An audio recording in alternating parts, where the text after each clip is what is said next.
Good evening, ladies and gentlemen, and welcome to Week 7, Day 3 of SKL. With you tonight are two guys who are single and ready to mingle. Myself, Kevin Big Booty Bodie, and Bailey Ponox Dietrich. How's it going, guys? Single indeed. Ready to mingle even more as we hop right into picks and bans here with Argon 53 versus Saskwatches. Yeah. So we're going to have Argon 53 on the blue side and Saskwatches on the red side. Gonna be kicking it off here. We are on the new patch, and just so you guys do know, Tarek is a disabled champ right now as well. The rework was just quite a bit, so we decided not to have him play in the first couple weeks here. So it's basically treating him like an entirely new champion, such as Aurelian Soul was banned for the first 2 weeks after he was released. Tarek will be banned for 2 days or 2 weeks, not 2 days. So people can get a feel for him and get used to playing him. Yeah, so we will be seeing him in the finals that are going to be coming up here in the future, guys. But right off the bat, we're going to see a Malphite, Callista, and Wukong ban. The Malphite and the Wukong being taken for Argon 53, not wanting to deal those. Subkit apparently doing pretty well with those champions in the top side there, as well as the Wukong probably in the jungle role. Oh yeah, a bit of hurt. Yeah, there. that's a favorite of Steal the Light, formerly Divemore. I really carried the Saskwatches through qualifiers on the back of that Wukong, and he's seen it being pretty regularly banned against him here in the regular season. And then the Ram is banned as well. I believe that is another pick that Steal the Light likes to play in the jungle, if I remember correctly. So it seems to be banning out the jungle picks there. But we're also going to see the Echo, Callista, and Soraka being taken away from Argon 53. The Echo, something that Nubinator has played before. And it's still, even with the nerfs, probably a pretty good pick, even though, I mean, this patch did see him get nerfed quite hard, just with his base stats there, depending more on his ratios more so. So the AP Echo is still a very strong pick, and it could be, flex for the mid lane as well. Yep. But this Callista, something that we've seen Argon 53 play, and the Soraka, just an all-around strong support pick. So getting rid of those, not wanting to have to deal with those. And we're going to see the Lucian and the Nautilus picked up here early on for both teams. Lucian definitely a strong AD carry, and the Draven actually locked in for Subnoise. Yeah, one of his favorite champions. He plays it usually at least once every week. So really no surprise there. Just a champion he loves. Sasquatch is here, still looking to pick up their first win of the season, and this is really their last opportunity to do so, because at this point I really don't in fact, it's not that I even think that it's mathematically impossible for them to make finals, to make playoffs. So this will be the last time we see them this season, and we'll be looking for them to, maybe they can pull out a win here in the last week of the season. This still is a rather important series, though, for Argon 53 on their end. I mean, they definitely are still battling to get into those playoff spots there. So Argon 53 desperately needing the 2-0 here. So Dark Creation going to lock in that Yasuo in the mid lane, and the Leona actually coming in for Weeblet in the bot side. So definitely going a lot of engage here from the champions they've picked up so far. But, I mean, that Draven, he's going to have a tough time if he gets locked down here. I mean, that's something that can snowball out of control, but it can also be put super, super far behind. So they're going to lock in the Karma, going to get him some shields there, a little bit of power to poke them out and distance themselves from the enemy there. And they're also going to lock in the Volibear here, assuming that's going to be going into the jungle role there. So going to be going for a pretty beefy front line here between the Nautilus and the Volibear. So far, it looks like they're definitely looking to boost that up, but... Ooh, some bold picks coming in here, actually. We're going to see the Fiora and the Zed, but just the composition they already picked, I mean, they can flex those to a lot of different roles right now. Fiora, I'm assuming, is going to be going into the top lane role, but the Zed has the potential to go into the jungle. And, I mean, I have seen some jungle Yasuos as well. That's going to be interesting. I mean, I would say the Yasuo is probably going to go towards Dark Creation, though, as he's played that champion quite a bit. It's really the only champion he plays. Yeah, that or Katarina. So probably going to be seeing that Zed actually go into the jungle, going for a lot of kill pressure. I mean, Zed early on there doesn't have a lot of gank power until he hits that level 6, but it looks like they're absolutely going to just try and kill them. With what I'm seeing so far, though, is they have a lot of AD on their team, and they're going into some big front line between the Scion, the Volibear, and the Nautilus. And if they can stack all that armor, they're going to get outscaled. So they have to try and close this game out very, very quick if they can. So pretty bold picks here coming out for Argon 53. Looking for a very, very fast game, it would seem like. So we're going to have to see if they're going to be able to play that out, but... actually going to be with the Scion locked in there. That's going to be going to the top side. They're going to have the Nautilus in the support role there, Karma in the mid lane to give them some AP pressure there. I'm going to have to see if Dark Creation and Toast actually switch up the role here in the last little bit here. Might see something new finally coming out of Dark Creation. I think Dark Creation has played Zed. I'm pretty sure we've seen him play that. He's not a comfort pick for him, though, is the thing. Well, yeah, it's not Katarina, not Yasuo, but we have seen him play. I feel like I've seen him play it at least once in the regular season. I'm not completely sure about that, but I'm pretty sure. But yeah, it will be interesting to see the Yasuo jungle. You talked about the Zed jungle. How about the Yasuo jungle? Yasuo jungle, I mean, he still has that level 6 potential, but I mean, he can also kind of stack the tornadoes onto some jungle creeps there. He has a little bit of mobility if you're a little proficient with the jungle. I mean, you can use your wind wall to get vision over the wall and then use your E to dash through it. So he can kind of maneuver around a little bit there, but it does take a lot of practice to get used to that there. And depending, I mean, he could maybe go with some like attack speed based, or he could kind of go with like a pseudo tank one with like the Sterix gauge. It's gonna be tough.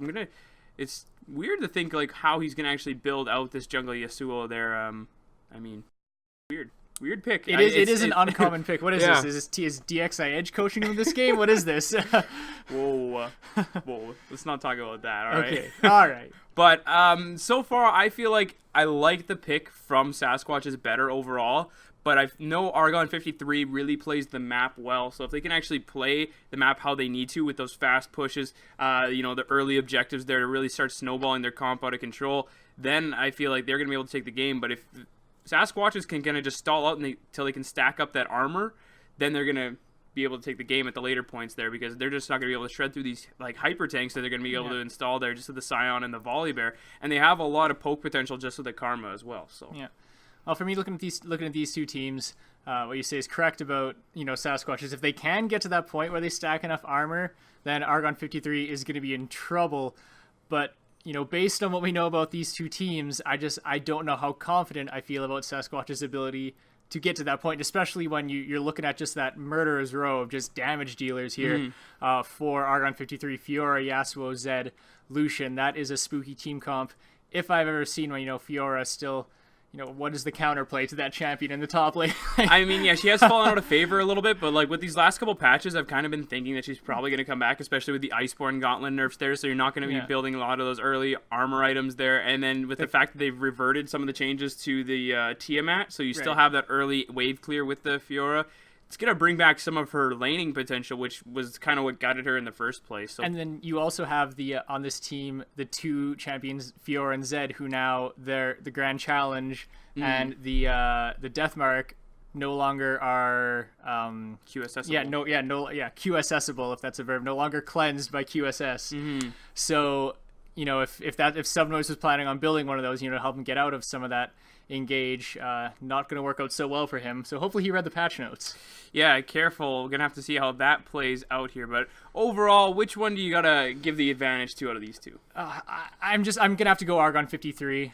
It's hard to just look at, based on only team comps. I have to take in, my previous knowledge about these two teams. Argon 53, they're hungry for that playoff spot. They're going to be in a dogfight with, probably 3-4 other teams for those final spots to get into playoffs. So I think they're really going to bring the heat tonight to secure the 2-0, because that 2-0 would be absolutely huge for them in looking to secure their spot for playoffs. And I know as well that Weeblit wants to get these games over quickly so he can go watch Survivor at 9. So he's going to be on the Nexus by 5 minutes. Doesn't matter what the rest of his team's doing. He's just going to be pushing. And that's probably why they actually built this comp. It's a very early game oriented comp where they want to end the game pre 25 minutes. Yeah. So just so he can make it home for Survivor. Yeah. Hey, I appreciate it. I got to make it home for Survivor too. So. All right, guys. What about you? What are you thinking for these? If it was unbiased, just two comps, just comp for comp, I would have to give it to Sasquatches. But exactly, you're saying take the team play into consideration there, how they play the game, just their past priorities. The five project team comp. We didn't even think about that. No, they did it. Oh, that's so hype. All right, guys.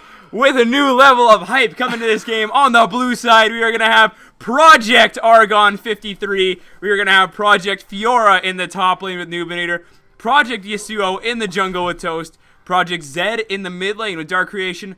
and Project Lucian in the bot lane with Caboose, and Weeblit playing that Project Leona. And on red side here for game 1, we have got the Saskwatches. Subkit playing Scion, Steal the Light on Volibear, Mayhem 2012 on Karma in the mid lane, Subnoise bringing in the prime time Draven, the best Draven skin, by the way, and Bod Frosty playing Nautilus. How did we not put that together? Those were the 5 project champions. I don't know. I just that's a hard comp to pull off, just because there's a lot of difference. And usually when you go with the project comp, you usually put the Master Yi in the jungle, right? Jungle, but it looks like Subkit, he's in trouble already. Oh, hello, first blood, and we were not kidding when we said that they are looking to take this game quickly here as they pick up first blood at about 35 seconds. They picked that up as Subkit just walked straight to his death. And that is going to go over to the Lucian, actually, so that's going to help him out a little bit. They're going to be able to pick himself up an extra longsword going into lane. So, I mean, that's kind of what they want going into the Draven, having a little more trading potential there, just because if anyone's going to try and trade early on with you, it's going to be Draven, level 1. I mean, they do have a pretty tremendous level 2 power spike in the bot lane just between the Lucian and the Leona. So getting that that early lead there is huge going into this one. Toast going to start off with the Krugs there. That probably would be pretty huge with a Yasuo jungle. You want to be able to get as many auto attacks off as you can there just to get the stun from the Krug passive. But we're going to see Steal the Light here. He's going to be starting off on his Gromp side of the... Nobody wanting to invade after that point. Subkit going to be put down a little bit early on there. But just drawing a nice little smiley face there. Happy guy. I love that. But, I mean, early on, I feel like Mayhem is probably just going to be able to hopefully chunk out Dark Creation if he plays the lane correctly. But level 6... he's going to have to be super, super careful that he's not just going to get all in at that point. I mean, there are a lot of shields onto the Karma, especially when you mantra it. So you have a little bit of survivability there, but if you use everything on just protecting yourself, you're not going to be able to trade any damage back. So it's just going to constantly be him, out-trading you again and again if you're focusing solely on just protecting yourself, not being able to pump out the damage there. But it looks like Subkit already having a little bit of trouble in this top lane. Just the Fiora with those vital points just already doing a lot of work there, popping a lot of those points onto the Scion, not doing too much there besides just trying to survive in lane. Oh, but here we go. Weeblit going right in already onto Subnoise, trading back and forth, but he takes some axes to his butt on the way out, but not much going on there, just a little bit of trading. Weeblit playing aggressive like we thought he would be. Yeah, absolutely. Weeblit wanting to get home for Survivor there, but almost getting caught under tower range. That must have been just on the very cusp of the range of the tower there, but Nubinator doing a lot of damage once again here. But the dredge line lands on the Caboose here, but looks like Subnoise is just going to hang back for now and continue farming safely. Good skill shot there by Bod Frosty, I suppose. Yeah, I mean, landed the dredge line and you're able to pop a shield, so you get a little bit there. But here comes Toast, roaming in from the river. Let's take a... Oh, just kidding. Not yet. He showed himself. It looks like he's just going to back now, actually. He baited us. They didn't have the wave pushed far enough forward, so I guess he thought Subnoise Bod Frosty too far back. Thought about the gank, didn't go for it. So, I mean, that's what Yasuo is going to be looking for the most part. And if his Tornado falls off, he's just going to have to kind of leave the gank for itself until he hits that level 6. They don't have a lot of knockups built into their team, though, is the unfortunate thing. So, Toast is basically going to be depending on his own proficiency on the champion there to be able to pull that one off. But, I mean, I feel like he's going to be able to make it work if he gets into the right situations. It looks like he's going to be building some attack speed here very early on in the jungle. Not wanting even to finish up the jungle item there. Just going to go with the machete and then go right into a dagger. So I feel like he might just rush the Shiv as well just for the clear in the jungle, which is definitely going to speed that up a little bit, and then maybe work towards the jungle item early on. I'm not 100% familiar, but Weeblit. Another dredge line landed there, and Weeblit actually getting chunked out fairly heavily there by the bot lane of Sasquatch, and he's going to need to back off for just a little bit. Another good dredge line there for Bod Frosty. He just got to land one of these where Subnoise is in a position to follow up here, and they could pick themselves up a kill. Yeah, exactly. I mean, they just need to find the right situations for themselves there. Have a little bit of follow-up, and I mean, this lane could be pretty impressive. It definitely could be as they're going for it yet again here. Weeblit forced to flash out of it this time, and Steal the Light is there, forces Caboose's flash, but Bod Frosty flashes right after him. Steal the Light pulls his flash. Can he toss him backwards? Caboose, there he goes. There is the kill going over to Steal the Light onto Caboose, and it looks like actually Nubinator picking up the kill onto Subkit in the top lane as well.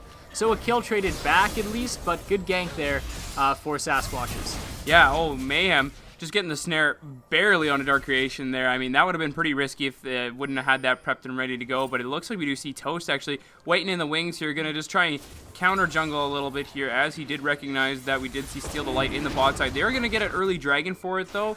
So, I mean, that's a pretty decent trade so far, kill in the top lane, but you also picked up your kill in the bot lane. So far, a nice little advantage here for Sasquatch. Is going to have to abandon the Dragon there, as Dark Creation is actually putting a little bit of pressure on it there. Toast just doing what he can there. Little drive-by. Yeah, little drive-by. Speed me up towards the Dragon. Going to eat right through you. But they might be able to collapse on this pretty freely. There you go. They pick up the Dragon, but at what cost here? Who will be the first one to go down? Looks like it will be Steal the Light after he picks up the Dragon. Subnoise. I'm not sure if he's going to be able to get away from this one. Oh, the flash forward. The double kill there for Dark Creation. The dredge line to the wall from Bod Frosty, but in with the Zenith Blade is Weeblit, but they're not going to follow that up. They're going to let Bod Frosty, walk away with his life, but not before they pick up 2 kills. Yeah, so, I mean, that definitely took the worth out of everything there. I mean, they had some positioning advantage on it, but they were pretty chunked out, and it still is very early on in the game, so the Dragon is going to do a substantial amount of damage to you. So, not taking a favorable trade there, and Frosty, I mean, he was meant to be the front line that they were hoping to have there, but he still doesn't have a lot towards them, and we do see Nubinator just trading back and forth here, but fighting in the minion wave, you're going to take a little bit of damage there, and Subkit does have his shield popping there, and, I mean, Nubinator doesn't care. Yeah, he's just going for it. No matter what here, just looking to further get a lead on Subkit here, and will he be able to finish it off? Nope. No. Unless he flashes for it, and he does. Pick up the kill. 0-3-0 Subkit on that sign in the top lane. The passive, not gonna clean up. Just gonna heal up, actually. Yeah, the lifesteal. Yeah, more than anything, you just help him heal. But interesting start here from Nubinator. Actually decided to go Cull there just to get some early gold in his favor off the bat here into the Scion, because Scion doesn't have a whole lot of kill pressure in the lane, so if you're up against like another duelist, something that would be able to kind of turn it around on you there a little bit, you're probably very, very risky to go with that Cull. But as you're up against a Scion that you already killed, got an assist on there, and the fact that on your first back you got a kill on them as well, very safe to go with that Cult, because then it's just going to be more and more gold in your own pocket there after you get that stacked fully there. Caboose just waiting for the wave to push in there onto his tower so you can kind of farm up here. They're playing the lane a little bit safer here. He does still have a gold advantage as far as CS goes. So doing pretty well in that department. I mean, even though they did take some trades that didn't quite go their way, I mean, they're still keeping up, and that's basically what it's all about. I mean, sure, you can take these ridiculous fights whenever you want, but as long as you're still playing the map correctly, that's what it's all about. Nubinator's still going in again. Oh my gosh, Subkit getting chunked out again as soon as he gets back to lane. Just not having a good time here, as we see some trading going on in the bot lane as well, and looks like nothing going to come from that trade. But here we have Steal the Light looking like he's going to gallop in and pounce all over Caboose, but just kind of turned his tail and went back to the river. As we see Dark Creation going in onto Mayhem, but he is taking turret aggro. The Death Mark, will he be able to finish it up? And there it is. Pops it and does survive, as now the bot lane of Argon 53 going in here. Nothing going to happen there either, but not going to tell you, but in good trades for Argon 53 all over the map. We've got Pawnox, cameraman Pawnox going on here. NA camera. Yeah, NA camera, T-Tours. So, you know, when I was thinking about this game coming into it, you know, as I was saying, this is the last week. Sasquatches haven't picked up a victory yet. I want to see them pick up a win. You know, yeah. I don't want them to go through the entire regular season, you know, without winning one match, because that, you know, no matter who you are or who you root for, you know, that hurts.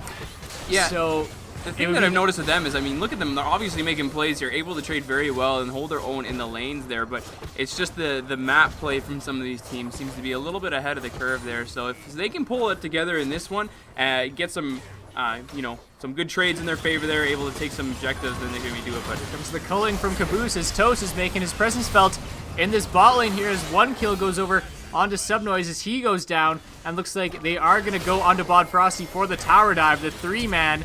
Bod Frosty, not sure why he blew his flash there. I think it was kind of a fruitless effort. And that maybe will be the tower going down. No, they don't have the way for it. No. But that is 2 kills being picked up in that bot lane, and Argon 53 furthering their lead in this game. Yeah, it's still too early on to take that tower. I mean, the Lucian only has the Warhammer. 3-1, though, I mean, that is definitely going to be great. And shutting down the Draven not once but twice is going to make him a little bit useless going into the mid-game here.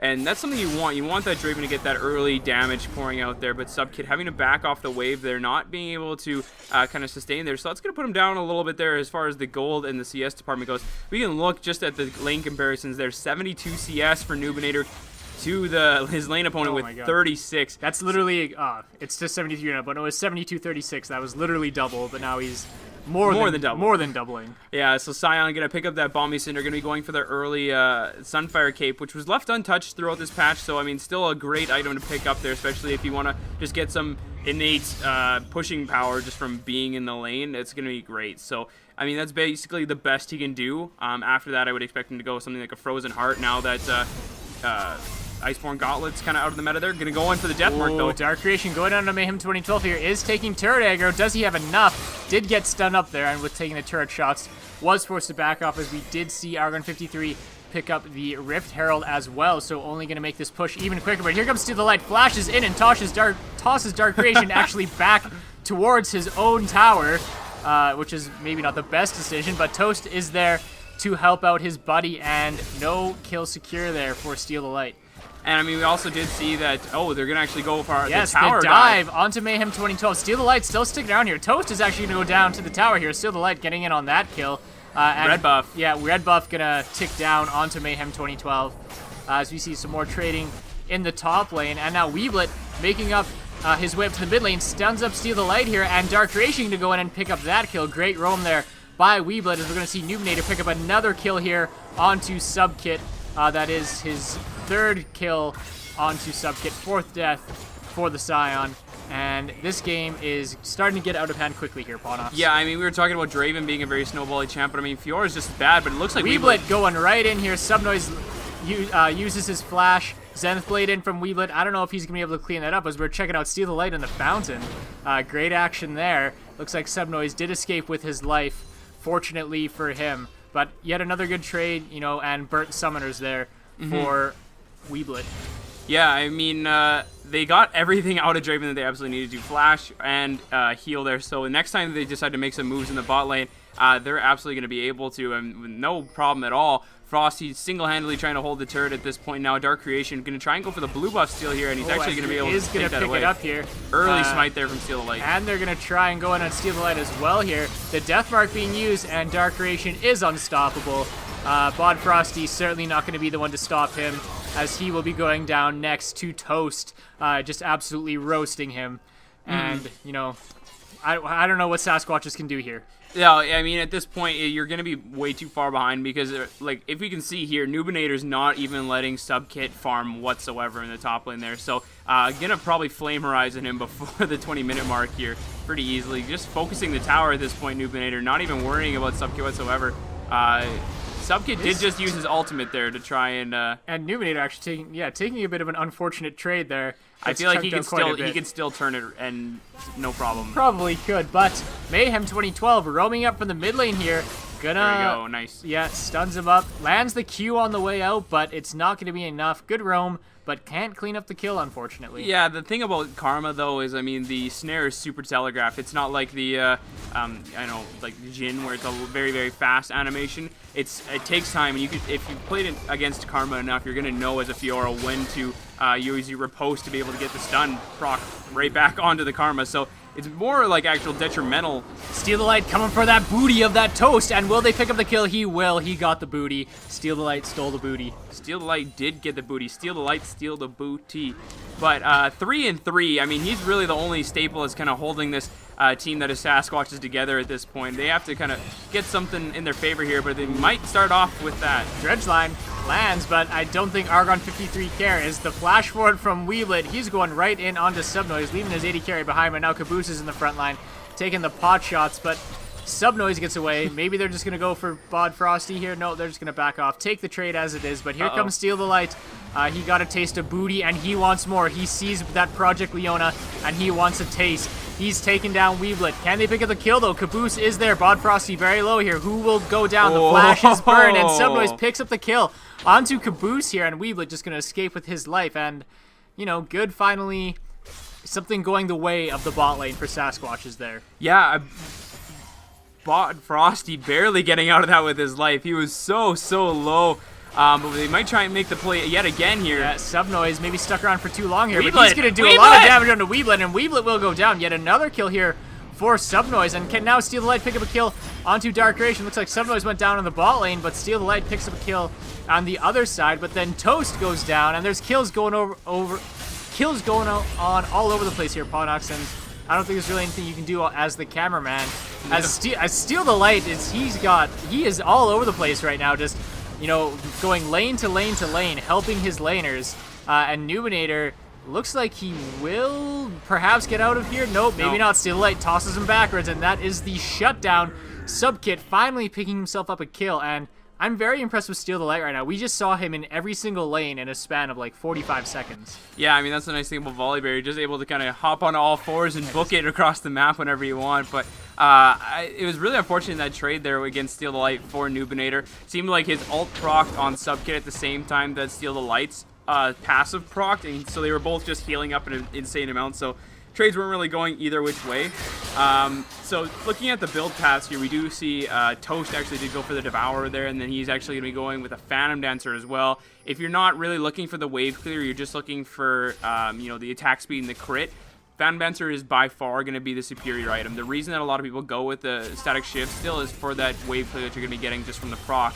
But if you can go with that, I mean, just the trading potential in the 1v1s, it's going to be huge. So what he's going to round it out with, that's going to depend there. If he's going to go with an IE, probably would, because you already have a stupid amount of attack speed just from the Devourer that you're going to be stacking up. So, I mean, some people, they still go with the Trinity Force, even though I feel like that is the not as superior build for the Yasuo.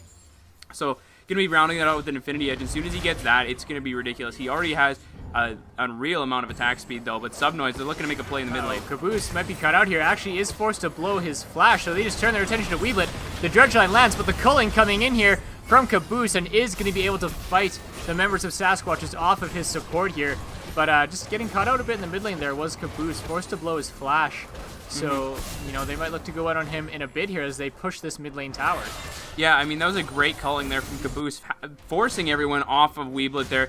More or less a zoning one, just kind of saying, if you stick around, tanking tower, I'm also going to be calling you, so I'm going to get the kill credits there. Dark Creation, though, might get cut out a little bit. Trying to split push as he gets tossed back into the turret.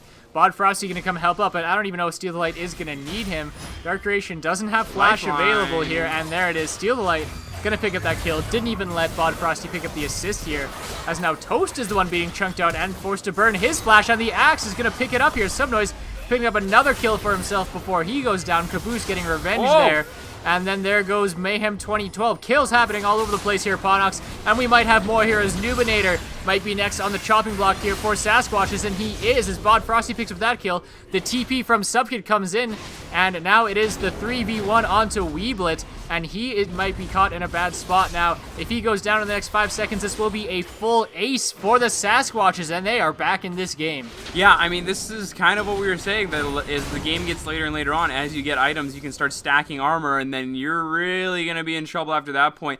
It's tough. I mean, they have to get some armor penetration at this point, or they just have to get insanely fed. They were insanely fed, but then they started getting a little bit sloppy there, and then they weren't able to really close out anything important there. They didn't really pick up any major objectives there. I mean, they got some of the outer turrets, but I mean, you could have probably forced 5 people into a lane and just pushed out tier 2s, forcing and pressuring inhib towers early on there, just with how much of a lead that you got, especially as the Fiora in the top lane.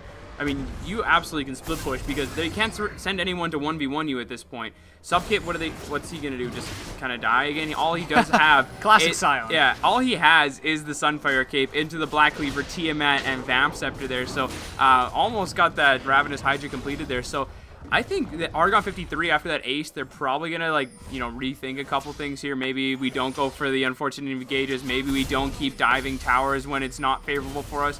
Because right now it's not working out for them, and it's not going further and further into this game because they're just going to keep getting killed basically just from these full tanks on the side here. Dragon almost getting stolen there from the Draven. Yeah, that was very, very close, but Dark Creation being able to secure that for himself.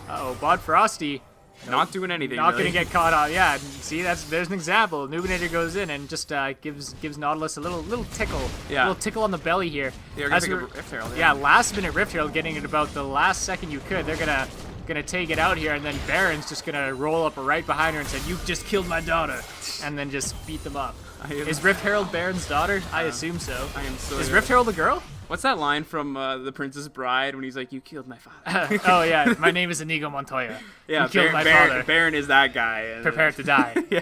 Yeah, he's looking for the six-fingered man. Yeah. Is Rift Herald a boy or girl? Could be whatever you want it to be. Ah, I see. Okay, very progressive. Yeah. Very progressive. I mean, it's whatever Rift Herald identifies as. So I like that, Pawnox. We're very progressive here at SKL. Absolutely. And I mean, you're the one to push that forward as someone with a girl's name. Yeah, a boy with a girl's name. Call it how you see it, Big Booty Bodie. It never gets old. But we are gonna see everyone just kind of backing off there, just pushing into each other in the mid lane here. Nobody really focusing on any hard objectives here. Looks like they are finally going to be sending that Fiora into her own lane as she is kind of rotating towards the bot side, getting that wave pushing by herself there. But it looks like they might get a little bit of response here actually from Subnoise and Frosty, both rotating towards that bot side, trying to get it pushing themselves. But I mean, Fiora's going to meet up with them there. They're not going to be able to, she can't 2v1 at this point, not yet. So she's going to have to focus that where Steel Light with the Rift Herald buff, just trying to get the minions a little buffed up in that mid lane and push them out a little bit here for the Karma. But Dark Creation can try and follow up here. Yes, the Death Mark onto Subno is going to do a lot of damage, but Bot Frosty lands the exhaust as well as the Dredge line. I guess landing the exhaust isn't that impressive because it's a point and click. Yeah.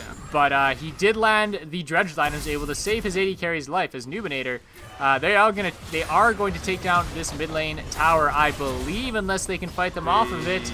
Looks like they will as Weeblet gonna get caught, but the culling coming out here. Nubinator forced to flash out, but Seal the Light chasing after him picks up yet another kill for himself. 7 kills on that volley boy right now, and he wants another one. Flashes onto Caboose, tosses him backwards, forcing Caboose to flash. And can he get the kill? Weeblet looking to save his support, but he gets caught up by the Dredge line. The Riptide's just ripping through him, and Steel the Light picks up yet another kill here. Dark Creation got to be careful in that bot lane as the top lane turret goes down here for Argon 53 picking that up. And Saskwatches in this game staying true to their identity of having Steel the Light really be their main carry. Yeah, Subkid, he can take this fight. I don't know what he's trying to do here, but just going to proc his own passive there, hopefully try and 1v1 Toast after the pop. But going to try and get himself out here, using the the flash to the minions there to get the E, and can maybe try and turn it around here. I don't think he's going to be able to turn it around there, Pawnox. Oh. I mean, that could have been close, because once you use your ult, you get some bonus resistances there that are going to help you out, or a bonus armor pen, I believe it is. But I'll have to double check in on that. But I mean, that's potential. I mean, he is stated he does have the Phantom Dancer on top of the Trinity Force. I mean, that's going to be a lot of attack speed on the Yasuo, because he is going to have that Zeal item. He's going to have the Devourer, as well as he's going to have the Phantom Dancer there. So going with this full attack speed, not going to be getting the 250 there for himself. So somewhat questionable. I mean, it still is a build for Yasuo. I mean, it's not going to be unoptimal. It does synergize well with this kit, especially because you're going to be able to proc that Sheen so many times, especially in the 1v1. So the Trinity Force build with a Phantom Dancer is more or less oriented towards like the top lane build for Yasuo, where you're going to be doing a lot of split pushing, a lot of 1v1s. You're not going to be focusing in on those team fights quite as much. And from what we've seen from Toast so far, I mean, that's kind of where we've seen him a lot, in that side lane. And he is getting the 1v1s onto Subkit here. So Nubinator maybe looking for the fight here. Yeah, looking to get it onto Bod Frosty, who gets caught out, flashes over the corner of the wall there, and is going to get out. They're going to have noise there as well, and they should be able to push this tower down. I think. I don't. It was very unhealthy. Very warmed up. I did not notice that. Dark Creation doing a lot there. But Steal the Light. Ooh, the Tornado gonna chase him off, and they're gonna look to turn this now as they come around from the other side. Members of Argon 53 coming in from all angles here as they push in onto the base of Saskwatches. Saskwatches doing a good job of really fighting back here, not letting Argon 53 just steamroll them. But Argon 53 are still ahead in this game. Despite the fact that the kills are so close and there's been so many for both teams, Argon 53 is ahead by 10k gold because the Saskwatches still have not picked up a tower in this game. Yeah, I mean, just between looking at the CS discrepancies as well as just CS discrepancies, I mean, even though the kills are pretty even, all the kills are on Steal the Light right now. He's basically the only one that's got a majority of the kills, and then other than that, everyone else... As is tradition for the Saskwatches. As is tradition. as now another team fight as Toast was pushing up on the tower, and he might have overstayed his welcome, and he goes down to Subnoise, able to pop some stacks. That's going to look good for that Draven as Subkid absolutely splits the uprights there through the mid lane here with that ulti, but they pick up another kill onto Weeblit going down. Jeff Probst snuffing Weeblit's torch right there, saying the tribe has spoken on you, Weeblit, sending him home and back to the fountain. Yeah, he is not a survivor at this point, but Caboose doing what he can to, trade a little bit back here and there. But, so Nubinator, he's in a tough spot now, not wanting to retreat after he just saw his whole team fall. Yeah, but he might be, going to join the crew here, as he's going to join the rest of them at the fountain over back in the Argon 53 base here, as now this is putting actually the Saskwatches ahead in kills. And if they can, as we've said multiple times now, the later this game gets, the easier it's going to be for them. And there's a ton of gold left for them on the map still, having picked up 0 towers. So they could easily turn this game in their favor. Yeah, so we do see Subkid, he's picked himself up that Iceborne Gauntlet, and we do see Steal the Light was the one who picked up the Frozen Mallet there. So obviously still wanting to get that armor stacking there, as well as the attack speed slows, especially into something like Zed Yasuo, you want that going. There's going to be a fight in the Dragon Pit here. The Culling just unloading all of it onto Subkid, and the Dragon goes over to Argon 53. Can they get the kills as well? The first one to go down is Subnoise, quickly followed by Steal the Light, and then Bod Frosty. This is the fight that Argon 53 was looking for as they get the kill onto Subkid. There it is, the triple kill for Dark Creation. And Argon 53 is saying, hey, this is our game, we're in the lead, they're not giving up the lead. They're fighting for that spot in the playoffs, and they're not going to let Saskwatches spoil their chances. That's basically it. I feel like Argon 53 is realizing, all right, it's getting a little closer than we prefer. Yeah, as now Mayhem 2012 on the chopping block.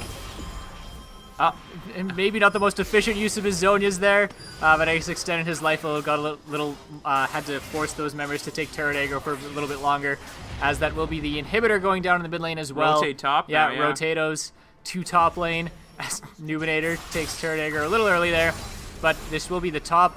Will it though, as I forgot about the home guards. It's past 20 minutes here, so Nubinator's got to be careful as Subnoise, the flash from Steal the Light, tosses him backwards, and how many times have we seen that today? There it is. Subnoise, he might go down. Toast with the outplays onto Subnoise. Can he pick up another one? I'm not sure. The wind wall goes out. The flash is popped. Can he get over the wall? It goes into the bush here. Steal the Light, though. He's pretty quick here. And I think he's going to be able to get it unless Weeblit has anything to say about it, as they actually turn it around onto Steal the Light. And the rest of the Goon Squad shows up, making it the double kill for Toast, who was able to survive long enough to get that kill and get out and wait for his buddies to join up with him. This is a little scary right now. Toast, he doesn't have any lifesteal, and his kid's so depending completely on the Warlord's Bloodlust right now to kind of get himself some kind of sustain here as he's trying to take down the Baron. He might have to leave, though, just leave it for his team to try and take it down. Getting on the Smite, though, going to be able to pick that one up, secure it for the team. So that's a Baron picked up here for Argon 53.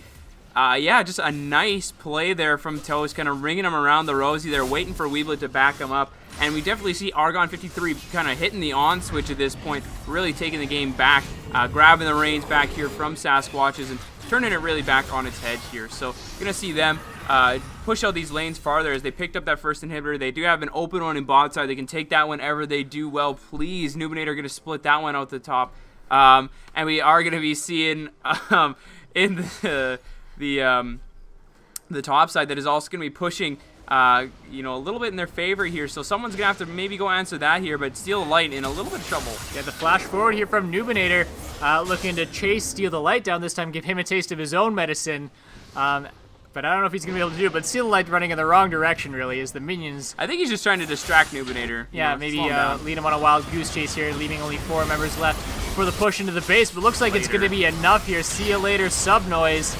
Sitting at 7 deaths already. This should be the inhibitor going down. Those Baron Empowered minions doing a lot of work at Nubinator. Get him! Still chasing down Steal the Light. Woo! And finally picks him up here.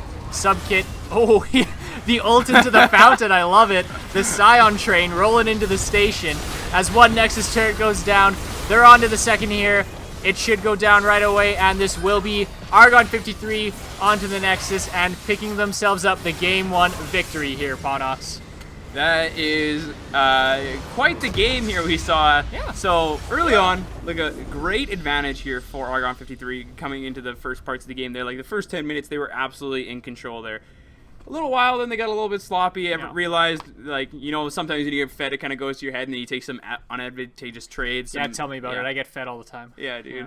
That Soraka support game I'm is a strong. legend. Yeah. Soraka, the split push Soraka. Man, bananas, too great. But and then they got a little bit sloppy there, and then they kind of realized once the kills were tied there, all right, game's over. Yeah, like they said, oh, we actually got to take this seriously. Pull the lever, pull the engage. lever, Kronk. Yeah. Unlike the Saskwatches, as we said, Argon 53, they've got real stakes on the line here, playing for a spot in the playoffs. So they put it into overdrive and said, yeah, we're not going to let the Saskwatches stand in our way. Yeah, so overall, a very, very strong game here coming up for Argon 53. Not only just the gameplay on the Rift, but the Skinergy that we saw. Skinergy. It was on point as they had the matching projects. Because I wonder if the game 2 we're gonna see maybe a pool party comp or something like that. I would love that. We're gonna have to see how that decides to play out, guys. But we are going to be taking a short break here as we are going to be setting up the lobby, getting the teams back into the game here for game number 2 of Argon 53 and Saskwatches. So don't go anywhere. We'll be right back.